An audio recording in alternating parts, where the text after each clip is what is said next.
So roughly about 90,000. 90,000. Wow. Thank you. Have a nice day. College is not just the tuition. I mean, basically, it's easy to spend $1,000 a semester on books, particularly if you're an English major. Educator at the university level really needs to think about that, okay, because you can really put an unfair burden on kids to have to get these expensive books that don't seem to be fair traded. Basically, the book comes into the coop and they tell me it's $115 and that's it.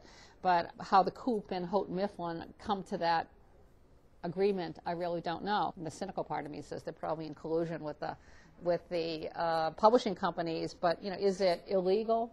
Probably not. Immoral? I don't know.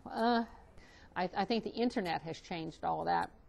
That one way kids have found out that rather than go, let's say, to the Harvard Coop to buy the book, you go to Amazon.com, where you can find it traded at a lower price. The student loan industry.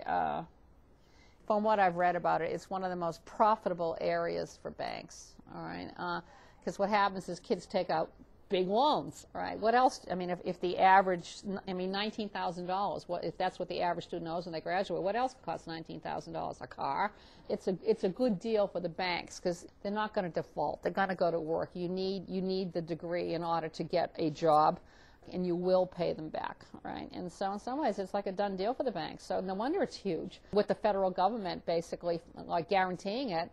So it seems to me that for banks it's a win-win situation. What I see somewhat troubling out there is that there are kids occasionally who will not like just bag it out on their student loans and don't take it very seriously.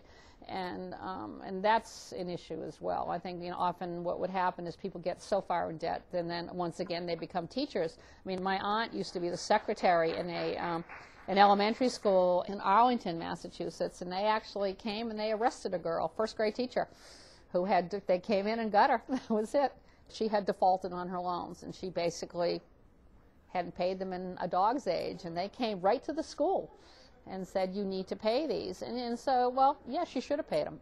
Somehow, even if you throw the occasional check at them, they'll back off, okay? But she just hadn't done anything in years. And meanwhile, I mean, the contradiction is that she wouldn't have had the job unless she, had the college degree. So, and what happens is it kind of sours the situation behind. So people get in these situations, and they just basically decide not to pay. I mean, that's tough because in some ways, if you don't pay, then the money doesn't go back into the pool for.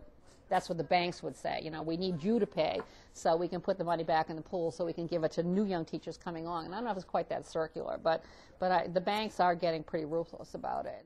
I think that we have a situation that needs to be managed better. I think pricing at universities is out of sight. Harvard is $1,000 a day as an undergraduate. Hello, that's a bit much. You can't tell me it's that expensive. It doesn't seem right to me that it costs nearly $50,000 a year to keep an undergraduate in school. So I think the institutions need to make adjustments. They will say our costs are set. This is what it costs to run it.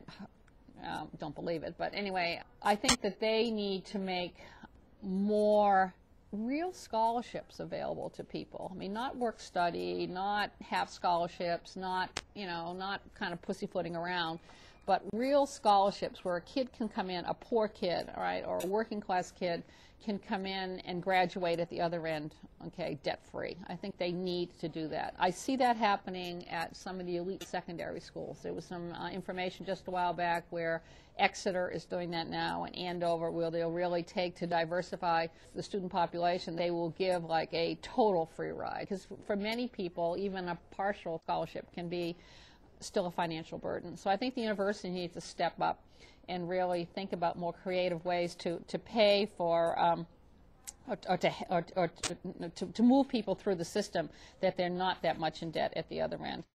Okay. You think you got it? Yeah, I think so. It's actually good for me to think about this stuff. Bring back the National Defense Student Loan.